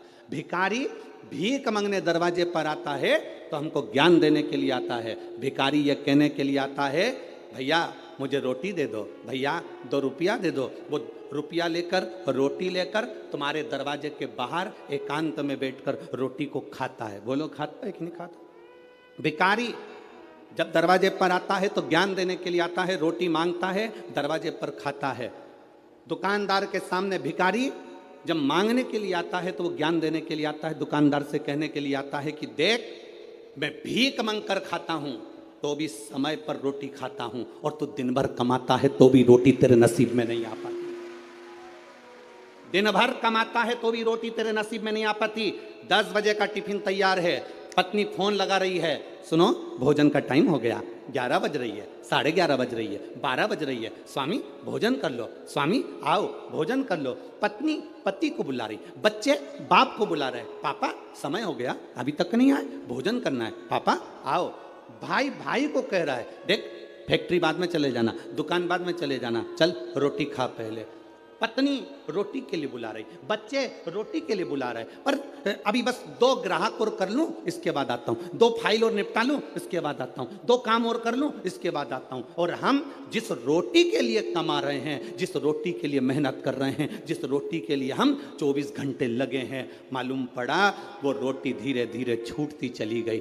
10 बजे रोटी खाने वाला 12 बजे खा रहा है, 12 बजे वाला 1:30 बजे खा रहा है। फिर बीमारी हो गई शुगर की, बीमारी हो गई बीपी की। कभी डॉक्टर तुम्हारा परिचित हो तो उससे पूछना कि बीपी और शुगर कैसे होते हैं। समय पर जो भोजन नहीं करता उसको बीपी और शुगर की बीमारी होती चली जाती है। समय पर जो अपनी जिंदगी को नहीं जीता उसको बीमारियां बढ़ती चली जाती है। पूछो कभी। एक भिखारी भी हमको ज्ञान देता है कि अपनी जिंदगी में जो हमने कमाया है उस कमाई का थोड़ा सा अंश हम अपने ऊपर खर्च करें। हम कमाई का अंश, इस व्यासपीठ से कभी नहीं कहा आपसे कि आप अपने धन को किसी को दे दो, आप अपने धन को किसी को दान कर दो। हम कभी नहीं कहते इस व्यासपीठ से कि तुम तुम्हारी संपदा उठाकर किसी को दिया ना या किसी को दान करिए आना। हम इतना जरूर कहते हैं कि तुमने जो कमाया है, तुम जो कमा रहे हो उसको अपने ऊपर खर्च जरूर करना, जिससे लगे कि तुमने मेहनत कर कर कमाया तो अपने ऊपर खर्च किया। खर्च किया तुमने। स्त्री से कभी आयु नहीं पूछी जाती, पुरुष से कभी आय नहीं पूछी जाती, क्योंकि स्त्री कभी अपने लिए जिंदगी नहीं जीती। जीती है तो पहले माँ बाप के लिए, माता पिता ब्याह कर कर भेज देते हैं तो पति के लिए, पति के बाद में जब बच्चे आ जाते हैं तो बच्चों के लिए, फिर जीती है तो अपना पोता पोती नाती पंती के लिए। पूरी जिंदगी स्त्री अपने शरीर को अगर संभाल कर रखती है तो दूसरों के लिए रखती है कि मेरे बच्चे सुखी रह लें, मेरा परिवार सुखी रह ले, मेरा परिवार सुखी रहे, मेरे बच्चे सुखी रहें, मेरा कुटुंब सुखी रहे, मेरे रिश्ते सुखी रहें। स्त्री से आयु नहीं पूछी जाती, पुरुष से आयु नहीं पूछी जाती।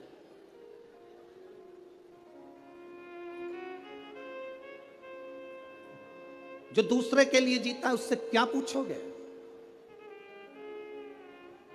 क्या पूछोगे?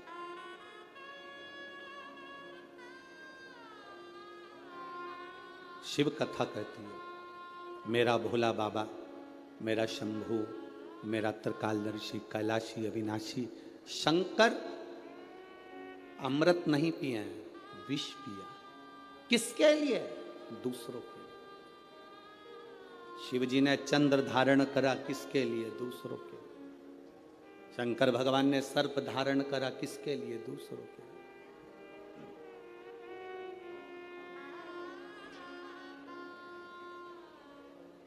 सर्वे भवन्तु सुखी। अपने लिए क्या रखा,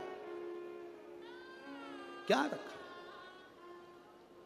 पार्वती जी ने पूछ लिया था भोलेनाथ जी से, बाबा आप सारी दुनिया को देते हो, अपने पास कुछ नहीं रखते हो, क्यों नहीं रखते?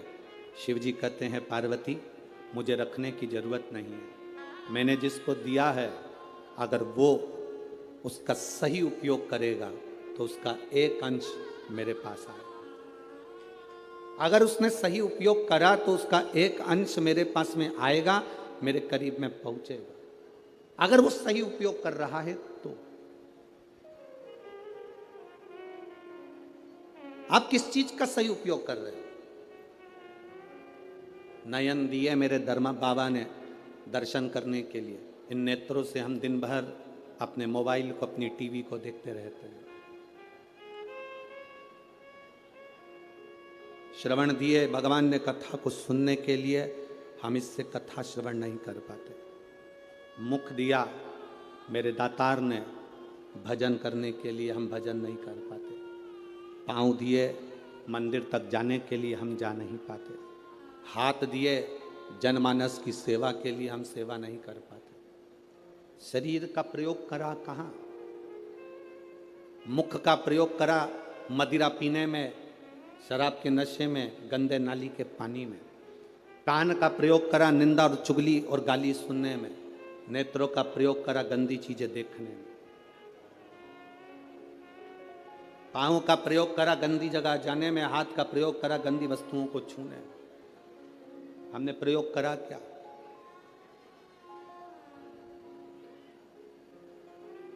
हम ले क्या पाए भगवान शिव से?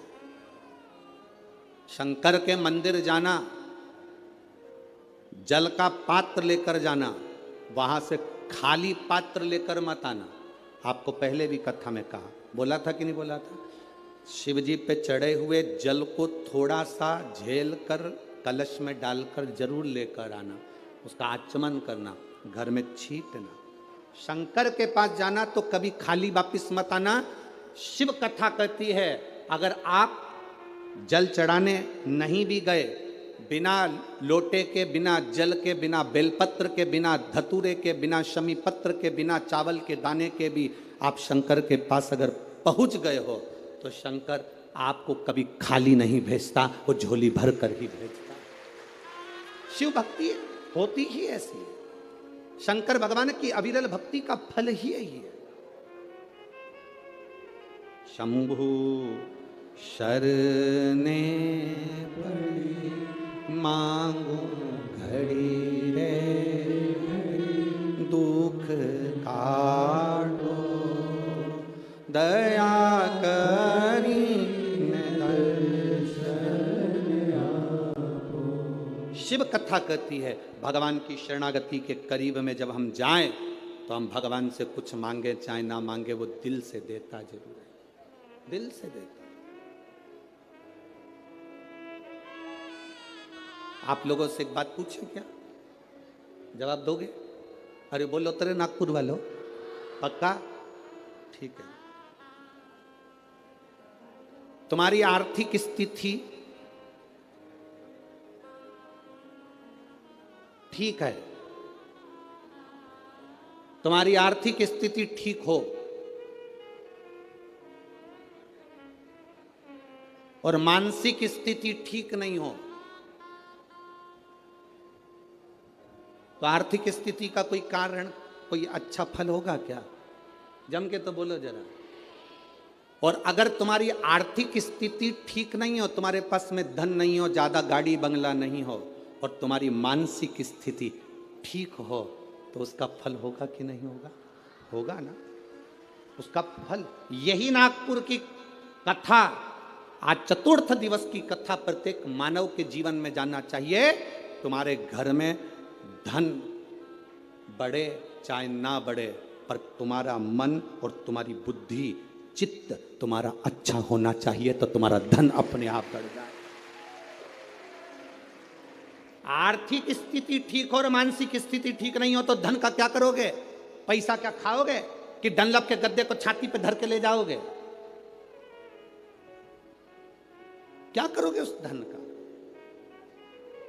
आर्थिक स्थिति से ज्यादा जरूरी है मानसिक स्थिति ठीक होना। मन ठीक नहीं है, दिमाग ठीक नहीं है, बुद्धि ठीक नहीं है, चित्त ठीक नहीं है, तो करोड़ों का धन अलमारी में भरा रहे तो उसका मतलब क्या मतलब? सारे देवताओं में, 33 कोटि देवी देवताओं में, सारे देवताओं की आर्थिक स्थिति बिल्कुल ठीक है, करोड़ों का धन है, संपदा है, सुख है, वैभव है।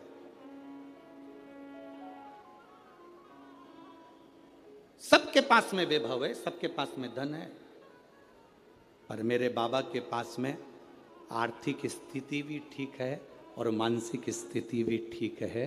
वो दुनिया के मन को अपने कंट्रोल में रखते हैं।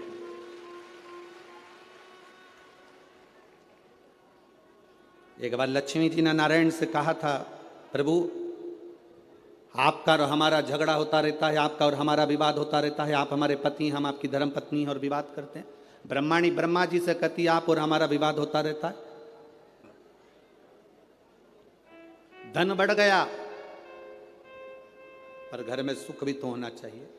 शिव भगवान नारायण ने कहा, लक्ष्मी घर की मानसिक स्थिति ठीक करने का सबसे सुंदर तरीका है, सबसे सुंदर तरीका, लक्ष्मी शिव की आराधना करो। लक्ष्मी जी ने कहा, मैं शंकर की आराधना? हाँ। लक्ष्मी जी ने कहा, आप कह रहे हो बिल्कुल सही है, मेरी मां, लक्ष्मी जी की मां का नाम क्या था? भगवान नारायण की सासू का नाम क्या था? ख्याति देवी। क्या नाम था? ख्याति देवी। लक्ष्मी जी की मां, भगवान विष्णु जी की सासू ख्याति देवी। लक्ष्मी जी कहती हैं मेरी माँ ने भी मुझे कहा था कि जब मन श्रेष्ठता में ना जाए, मन विचलित हो, मन में चिंता रखी हो, मन विचलितता में हो, तब शंकर भगवान के पार्थिव शिवलिंग का निर्माण कर कर उसकी आराधना करना। आप रोज प्रतिदिन यहां जितने लोग भी कथा सुन रहे हैं और जितने लोग आस्था चैनल पर, फेसबुक, यूट्यूब पर कथा सुन रहे हैं, बहुत कम लोग होंगे जो रोज शंकर भगवान का पार्थिव शिवलिंग बनाते होंगे और उसकी पूजन करते होंगे। बहुत कम लोग होंगे जो पार्थिव शिवलिंग का निर्माण कर कर उसका पूजन करते होंगे, बहुत कम लोग। अगर हम रोज पार्थिव शिवलिंग का निर्माण नहीं कर सकते, हम रोज भगवान शंकर के शिवलिंग का निर्माण कर कर पूजन नहीं कर सकते, तो कम से कम एक काम हम रोज कर सकते हैं, अपने घर से जल ले जाकर शंकर जी को समर्पित कर सकते हैं, जिससे बाबा हमारे हृदय की दशा को जाने।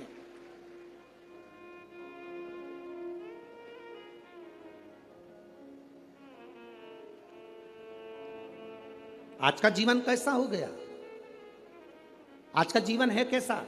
जैसे सरकारी स्कूल का टीचर, सरकारी स्कूल में नौकरी करने वाला, सरकारी स्कूल में पढ़ाने वाला टीचर अपने बच्चे को पढ़ाता है प्राइवेट स्कूल में और कामना करता है भोलेनाथ जी से कि मेरे बेटे की नौकरी सरकारी स्कूल में लग जाए।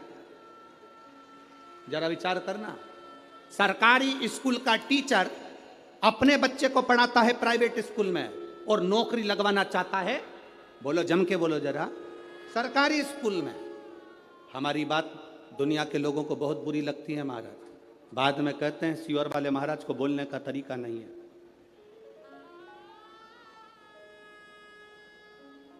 तो तुम जिस दिन तरीके पे आ जाओगे तो हम भी तरीके से बोलना प्रारंभ कर देंगे, उसमें क्या दिक्कत है, उसमें क्या टेंशन।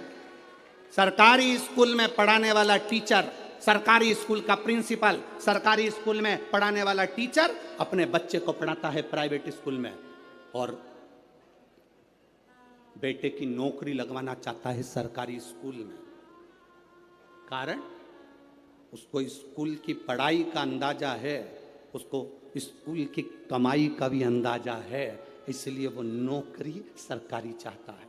अगर तू अपने बेटे को सरकारी नौकरी चाहता है तो अपने बेटे को सरकारी स्कूल में पढ़ाना भी चाहिए, पढ़ाना भी चाहिए। जब तुम अपने बच्चे को सरकारी स्कूल में पढ़ाओगे तो तुम्हें मालूम पड़ेगा कि हमें किस तरह से बच्चे को पढ़ाना है, हमें कितना ज्ञान देना है, कितनी प्रबलता देना है, कितनी विद्वत्ता देना है। एक साइंटिस्ट पहले अपने साइंटिस्ट बनने वाला पहले धीरे धीरे धीरे धीरे प्रैक्टिकल कर करके कर करके कर कर करके तब जाकर साइंटिस्ट बनता है।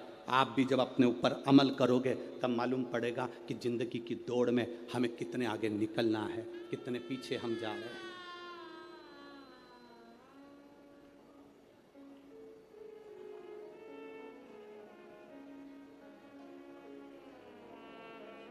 कितने पीछे जा रहे हैं।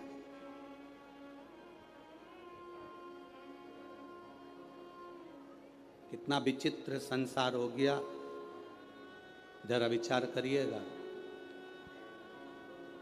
वो तो अब शिव महापुराण की कथा होती है तो ये लाखों की भीड़ अब जुटने लगी है, अब आने लगी है।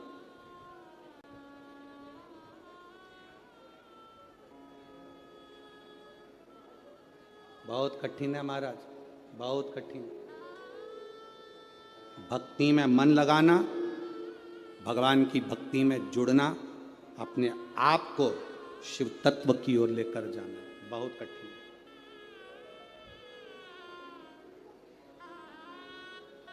अपने भीतर से शंकर की ओर जाना। आप में से कई माताएं बैठी हैं जो बात बात में कह देती घुटने काम नहीं कर रहे। अरे बोलो तो नहीं, सही है कि गलत है जीजियों?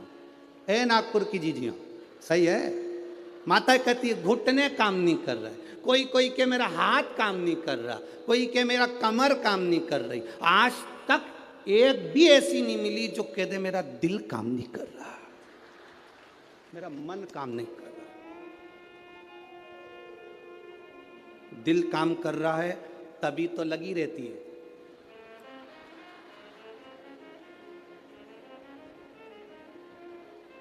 घुटना भले काम नहीं करे पर दिल,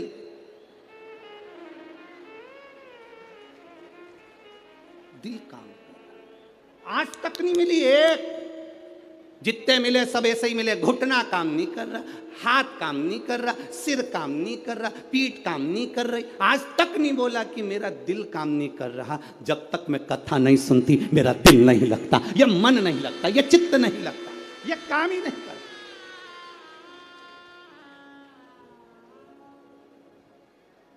ये दिल नहीं लग रहा, ये मन नहीं लग रहा।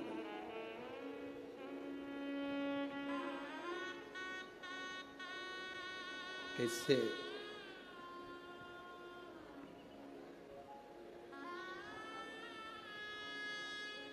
भगवान शंकर की भक्ति के बिना ये मन कैसे लगे? अपना में मेरा डमरू वाला मुझे दिख रहा। जब दिल बिना कथा के नहीं रहता, कथा नहीं भी होती है तो लोगों को कानों में भी ऐसा लगता है कि सियोर वाला महाराज कहीं कथा बाच रहा है। किसी किसी को होता है जिसकी कानों में कथा सुनने की आदत हो जाती है, जब टीवी पर भी नहीं आती तो कथा लगती है। आपके साथ भी हुआ होगा, कभी किसी गली में से निकल रहे होगे तो आपको लगा होगा ऐसा लग रहा है कथा चल रही है। जिसको ऐसा लगे कि मुझे ऐसा लग रहा है कि कथा चल रही है, गली में से निकल कर जा रहे हो, आवाज आ गई, ट्रेन में सफर कर रहे हो, बस में सफर कर रहे हो, तुम्हें आवाज आ गई, तुम्हें ऐसा लगे कि कथा चल रही है, समझ लेना तुम्हारा दिल भोलेनाथ से लग गया। अब मानता नहीं है, ये चित्त लगता ही नहीं। ये बीमारी का इलाज करने वाला केवल एक है, वो शिव।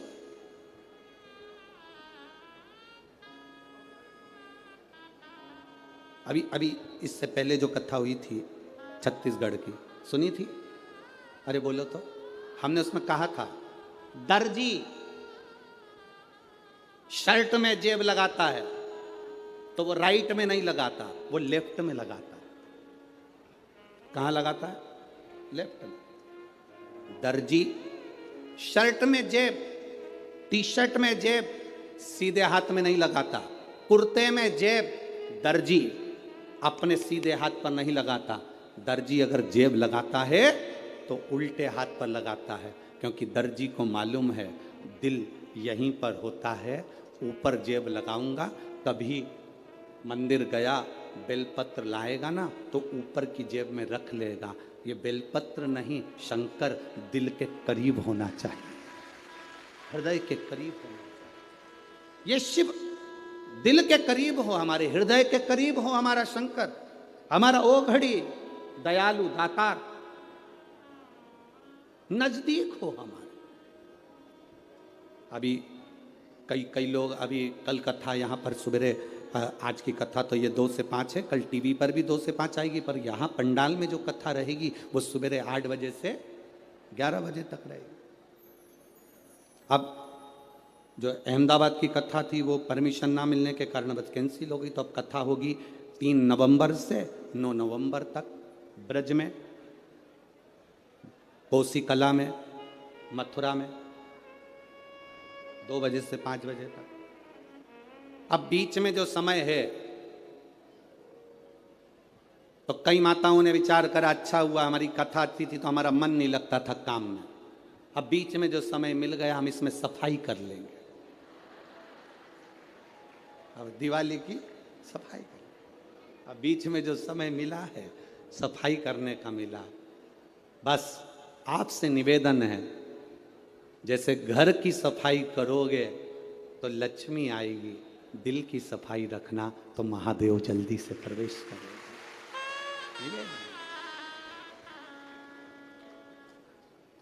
वो प्रवेश कर जाए, रीझता है वो। जैसे विजयदशमी के दिन समर्पित की गई शमी का एक पत्ता, महादेव को अगर एक शमी का पत्ता विजयदशमी के दिन समर्पित कर दिया जाता है तो जिंदगी में कभी वैभव और धन की कमी नहीं आती। उसी तरह इस हृदय को शिव तत्व में समाहित कर कर रखना, समाहित। एक कथा आप लोगों ने सुनी होगी, महर्षि वर्तंतु।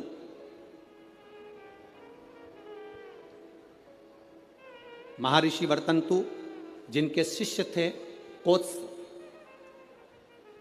जिसका नाम था कोत्स, महर्षि वर्तंतु के शिष्य कोत्स, बड़े आज्ञाकारी थे कोत्स। और वर्तंतु जो कह देते थे, महर्षि वर्तंतु जो बोलते थे, वो कोत्स वो सुनता था। महर्षि वर्तंतु का एक काम बड़ा प्रबल था, वो कोत्स से हमेशा कहते थे कि पार्थिव लिंग का निर्माण करो, मैं पूजन करने आ रहा हूं। पार्थिव लिंग का निर्माण करो, मैं पूजन करने। ये वर्तंतु ऋषि, महर्षि वर्तंतु कोत्स से कह देते। अब कोत्स का कार्य यह था कि वो रोज एक पार्थिव शिवलिंग का निर्माण करता और अपने गुरु जी को आवाज लगाता, गुरुदेव गुरुदेव, गुरुजी पधारो, गुरुजी पधारो, आवाज लगाता। वर्तंतु महर्षि आते और पूजन करने बैठ जाते। बहुत सावधानी से स्मरण करना इस कथा का, बहुत सावधानी। अब पूजन करने वर्तंतु महर्षि बैठ जाते।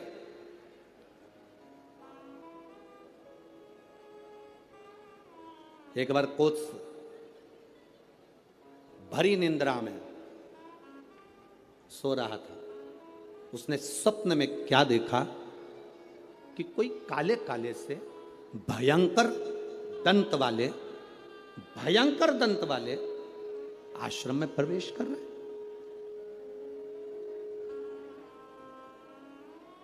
अब भयंकर दंत वाले आश्रम में प्रवेश कर। आप जरा विचार करिएगा, ऋषि के आश्रम में संत के दरवाजे पर, गुरु के दरवाजे पर कोई भयंकर जीव तो आ ही नहीं सकता, क्योंकि गुरु इतना भजन करा होता है कि सन्यासी, गुरु, संत, साधु, सन्यासी, तपस्वी, साधक, उपासक इतना तप करे होते हैं कि ये यम के दूत उनके पास पहुंचते नहीं। पर आज कोत्स ने क्या देखा कि भयंकर मुद्रा वाले, भयंकर दंत वाले, भयंकर विकराल रूप धारे हुए कुछ गण, यम के कुछ गण, यमदूत ये अंदर आ गए। तो कोत्स क्या कर रहा है, उन यमदूतों से पूछ रहा है, तुम कौन हो, कहां आए हो? कहा वर्तंतु के पास में आए। क्यों? बस वर्तंतु के पास में हम पहुंचे उनको लेने के। ओ क्यों? उनको लेने के लिए तो बैकुंठ से पार्षद आना थे, उनको लेने के लिए तो बैकुंठ से विमान आना था, तो तुम उनको लेने कैसे पहुंच गए? उन्होंने तो शंकर की आराधना करी है, उन्होंने तो शिव की आराधना करी है। यमदूतों ने बड़ी सुंदर बात कही, वो आपकी भी बुद्धि में बैठना चाहिए। यहां जितने लोग कथा सुन रहे हैं और जितने आस्था चैनल पर, फेसबुक पे सुन रहे हैं, आपकी बुद्धि में कोत्स की और वर्तंतु की चरित्र आपके जीवन में उतरना चाहिए। इन्होंने तो शंकर की आराधना करी है, शिव की भक्ति करी है। यमदूत कहते हैं हम इनको शंकर के दरवाजे तक लेकर जाएंगे, आधा समय ये शिव के द्वार पर रहेंगे और आधा समय हमारे साथ में रहेंगे। कारण क्यों? कहा ऋषिवर, गुरुवर जब पूजन करने बैठते थे तो आधा कार्य वो अपने शिष्य से करवा लेते थे। बेटा फूल लेके आना, बेटा आसन बिछाना, बेटा ये सामान लेकर आना, बेटा वो सामान लेकर आना। एक स्त्री, एक पुरुष स्वयं, आप अगर ठाकुर जी से सेवा करने बैठे हो, भगवान से लाड लड़ाने बैठे हो, भगवान की पूजन करने बैठे हो, भगवान की आराधना करने बैठे हो, तो अपनी पूजन की थाली स्वयं लगाइए। पशुपति व्रत करने वाली माताएं ध्यान रखेंगी इस बात के लिए। पशुपति व्रत की नियम, पशुपति व्रत करने वाली माताओं का नियम क्या है? कई माता कहती है हमने 2 बार व्रत कर लिया, भगवान हमारी नहीं सुना, हमने ये कर लिया, भगवान हमारी नहीं सुना। आप आए नहीं, सुबह हो गई, मेरी पूजा की थाली धरी की धरी रह गई। क्यों? उसका कारण क्या था? मतलब मेरी पूजा में कोई ना कोई कमी निश्चित।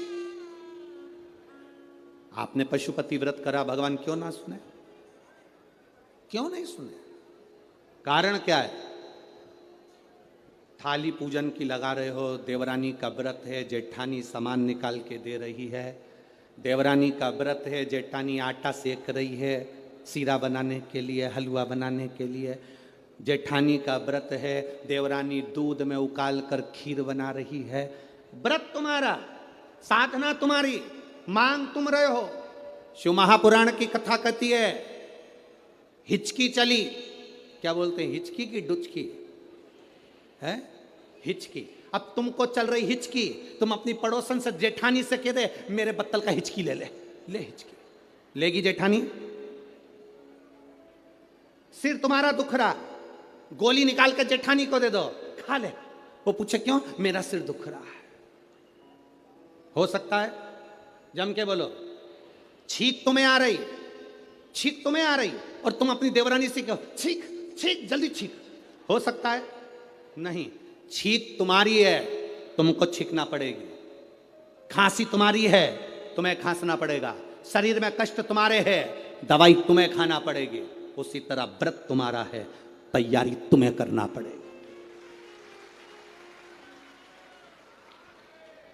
गलती हम करते हैं।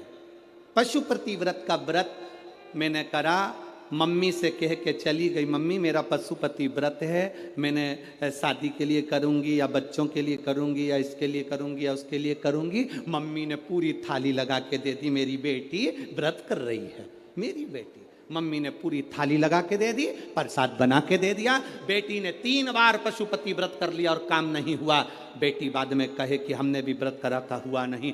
उस कारण को समझना। क्या तूने तैयारी करी? तू तो केवल एक सिर की उतार रही है कि महाराज बोला है तो व्रत करना है तो मेरा काम हो जाएगा। पर विचार कर, थाली लगाती तो तेरे अंदर भाव जागता कि मैं महादेव की पूजन की तैयारी कर रही हूँ, चावल रख रही हूँ, बेलपत्र रख रही हूँ, पुष्प रख रही हूँ। एक एक चीज में महादेव जुड़ता तेरे दिल से। मैं महादेव के लिए हलवा बना रही हूँ, मैं महादेव के लिए सीरा बना रही हूँ, मैं महादेव के लिए खीर बना रही हूँ, मैं महादेव के लिए ये कर रही हूँ। हर शब्द में तेरा महादेव जुड़ता तो पशुपति व्रत का पुण्य भी 2 व्रत होते और तीसरे में प्राप्त हो जाता। ये नियम है शिव महापुराण।